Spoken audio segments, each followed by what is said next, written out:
ないってわけじゃないのに好きな人は変わらないからって。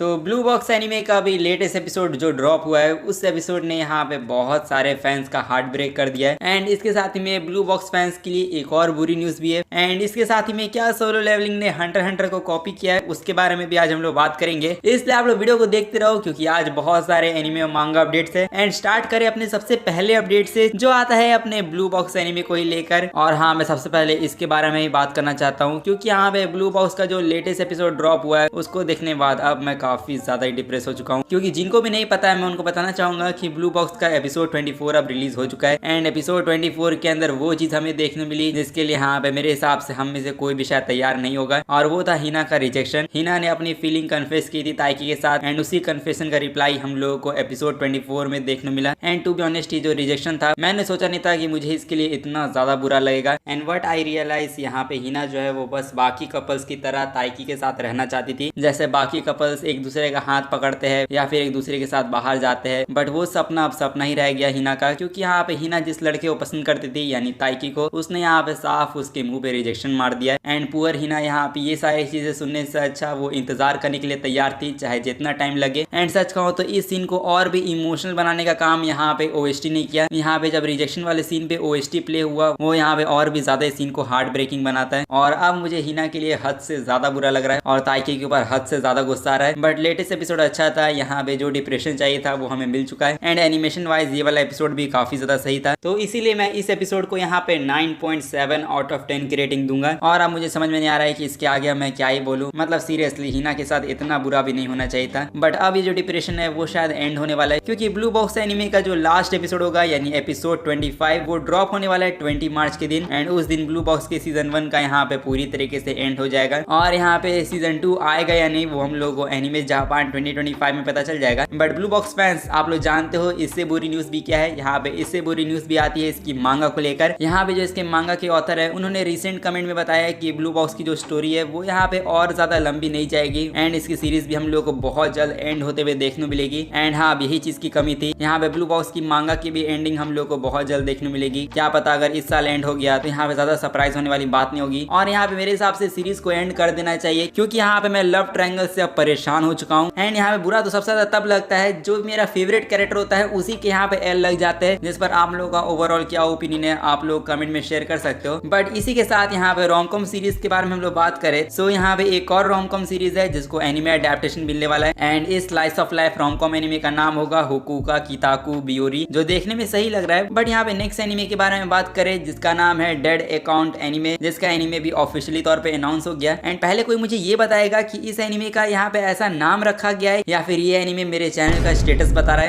अब हालांकि कोई एनिमे इंटरेस्टिंग जाए या ना जाए बट इस एनिमे को देखकर मैं गारंटी दे सकता हूँ कि ये एनिमे कमाल का होने वाला है क्योंकि यहाँ पे इसकी एनिमेशन बहुत ज्यादा यूनिक है। एंड मैं बात कर रहा हूँ all you need skill anime के बारे में, जिसका भी एनिमे अडेप्टेशन ऑफिशियली तौर पे अनाउंस हो चुका है। एंड इसका हम लोग को ये टीजर ट्रेलर भी देखने मिला है जिसके अंदर जो एनिमेशन हमें देखने मिली है वो यहाँ पे बहुत ज्यादा यूनिक है। और अगर आप लोग को इस सीरीज को लेकर कोई आइडिया नहीं है तो मैं बताना चाहूंगा कि ये वही नॉवल है जिसने टॉम क्रूज की मूवी एज ऑफ टुमारो को इंस्पायर किया था। एंड इसी को इंस्पायर करने वाली सीरीज को अब एनिमे अडेप्टेशन मिलने वाला है। सो इन सब चीजों को देखने बाद मैं इतना ही कह सकता हूँ कि मैं इसके लिए एक्साइटेड हूँ। और हालांकि ये एनिमे कब तक आएंगे अगर आप लोगों को ये जानना है तो आप लोग चैनल को सब्सक्राइब करके रख लो, जैसे इसके रिगार्डिंग अपडेट आ जाएगा वैसे मैं आप लोग को इन्फॉर्म कर दूंगा। एंड अब हम लोग बढ़े अपने एक ऐसे एनिमे के ऊपर जिसका अब यहाँ पे एक न्यू टीजर ट्रेलर ड्रॉप कर दिया गया है। एंड ये एनिमे आता है call of the night season 2 जिसको लेकर फाइनली बहुत बड़ी अपडेट मिल चुकी है, जहाँ पे इसका टीजर ट्रेलर तो ड्रॉप हो ही गया बट साथ ही में इस एनिमे सीरीज का जो सीजन 2 होगा वो हम लोग को जुलाई 2025 में देखने मिलेगा। एंड इसका मतलब आप लोग को कुछ महीनों का इंतजार और करना होगा, फिर उसके बाद आप लोग समर सीजन में इसके सीजन 2 को भी इंजॉय करोगे। बट चलो ये एनिमे तो समर सीजन में आएगा, बट यहाँ पे स्प्रिंग सीजन के बारे में बात करें जहाँ पर एक और एनिमे की एंट्री हो चुकी है। एंड इस एनिमे का नाम है फूड फॉर द सोल, जिसका original TV anime spring season यानी 12 अप्रैल के दिन रिलीज होगा। एंड इसके बाद अब हम लोग बात करें अपने कुछ बड़े बड़े एनिमे सीक्वल्स के बारे में, जैसे यहाँ पे कोनोसुबा एनिमे का न्यू सीक्वल ऑफिशियली तौर पे अनाउंस हो चुका है, या फिर यूँ कहूँ कोनोसुबा का जो सीजन 4 है वो अब यहाँ पे ऑफिशियली तौर पे अनाउंस हो गया एंड ये भी अब हम लोग को फ्यूचर में देखने मिलेगा, जिसके लिए मैं इतना ही कहना चाहूंगा कि आप लोग इसके लिए रेडी रहना। और यहाँ पे इसके साथ में एक और बहुत ही बड़े एनिमे का सीक्वल अब जाकर अनाउंस हुआ है, जिसका नाम है रिकॉर्ड ऑफ रैग्नारॉक, जो अगर आप लोग ने देख रखा है तो मैं आप लोग बताना चाहूंगा कि नेटफ्लिक्स के ऊपर इसका सीजन 3 भी अब ऑफिशियली तौर पे अनाउंस हो गया। एंड इस न्यूज को सुनने के बाद बहुत सारे फैंस काफी ज्यादा ही खुश है, और होना भी चाहिए क्योंकि बहुत टाइम बाद इसके सीजन 3 की अनाउंसमेंट हुई। एंड साथ ही में इसका न्यू टीजर ट्रेलर भी ड्रॉप हुआ, जो आप लोग जाके चेकआउट जरूर करना। एंड चलो, अगर आप लोगों को और भी खुशी चाहिए तो यहाँ पे मेरे पास एक और एनिमे का न्यू टीजर ट्रेलर आ चुका है, जो है अपने गाचाकुता का एनिमे। एंड हाँ, फाइनली इस एनिमे का भी ट्रेलर वगैरह ड्रॉप कर दिया गया, जो आप लोग जाके जरूर चेकआउट करना, क्योंकि बोन स्टूडियो वालों ने जो इसका ट्रेलर कुक किया है वो यहाँ पे एब्सोल्यूट सिनेमा है। एंड जैसा मैंने एक्सपेक्ट किया था, एनिमेशन वाइज यहाँ पे हम लोग डिसअपॉइंट तो बिल्कुल नहीं होंगे। और अब यहाँ पे सवाल ये आता है कि अब ये एनिमे आएगा कब। तो आप लोग याद होगा, मैंने जनवरी में ही आप लोग बता दिया था कि इस एनिमे को समर सीजन यानी जुलाई के मंथ पे रिलीज किया जाएगा, कि विजुअल रिलीज किया गया, जहाँ पे हम लोग बता दिया गया कि इसको 2025 के लिए शेड्यूल किया गया। बट सवाल ये आता है कि हम लोग को ये 2025 में कब तक देखने मिलेगा। तो देखो, मेरे हिसाब से आप लोग को ये स्प्रिंग सीजन के अंदर तो देखने को नहीं मिलेगा। मोस्ट लाइकली ये जो एनिमे होगा वो समर सीजन के अंदर ब्रॉडकास्ट किया जाएगा। और इस एनिमे एंड गेस व्हाट, यहाँ पे मेरी कैलकुलेशन वापस से सही निकली। यहाँ पे इस एनिमे को ऑफिशियली तौर पे शेड्यूल किया गया है जुलाई 2025 के लिए, और इसका मतलब समर सीजन के अंदर यहाँ पे एक और दमदार एनिमे आने वाला है। इसको आप लोग बिल्कुल भी मिस नहीं कर सकते हो। बाय द वे, मैं आप लोगों को एक छोटी सी डिटेल बताना चाहूंगा। ये एनिमे समर सीजन में जब आएगा तब इसको क्रंचीरोल वाले एक्सक्लूसिवली स्ट्रीम करेंगे वर्ल्ड वाइड में, जो यहाँ पे और भी ज्यादा अच्छी बात है। और हालांकि देखा जाए तो हम लोगों ने बहुत सारे एनिमे अपडेट्स के बारे में बात कर लिया है, यहाँ पे थोड़ा सा मांगा अपडेट्स के बारे में बात कर ले, जैसे dangers in my heart volume 12 का कवर, जिसको अब रिवील किया जा चुका है। एंड इस कवर को यहाँ पे इतना सेक्सी क्यों बनाया गया है उसका आइडिया तो मुझे नहीं है, बट हाँ, कवर देखने में मस्त लग रहा है। और हालांकि जितने भी ओशिनोको के फैंस है, मैं आप लोगों को एक रिमाइंडर देना चाहूंगा। अगर आप लोगों ने मांगा रीड कर रखा है तो मैं बता दूं कि आज से करीब 1 साल पहले यहाँ पे मांगा के अंदर इन दोनों भाई बहनों का हमें किस देखने मिला था। एंड आई डोंट नो यहाँ पे इसके ऑथर ने क्या सोच के ऐसी चीजें की, बट ये जो स्वीट होम एल्बामा वाला सीन चल रहा है वो यहाँ पे ओशिनोको फैंस को बिल्कुल पसंद नहीं है। अब हालांकि हमारे मांगा अपडेट्स भी बस यही तक थे। तो अब हम लोग बड़े अपने लास्ट टॉपिक के ऊपर, जो आता है सोलो लेवलिंग और हंटर हंटर को लेकर। और हाँ, आजकल इंटरनेट के ऊपर अलग ही चीजें चल रही है, जहाँ पे जब से सोलो लेवलिंग का जेजू आर्क स्टार्ट हुआ है तब से यहाँ पे सोलो लेवलिंग को हंटर हंटर सीरीज की कॉपी बोला जा रहा है। एंड इस चीज में आग लगाने वाला काम यहाँ पे एक फॉरेन क्रिएटर ने भी किया, जहाँ पे एक फॉरेन क्रिएटर ने इस चीज के ऊपर पूरा डिटेल वीडियो बना दिया।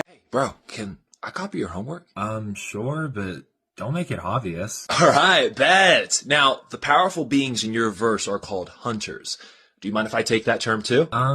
Yeah, that's okay. Awesome. And your verse also has something called the Hunter Association, where hunters are regulated by the government.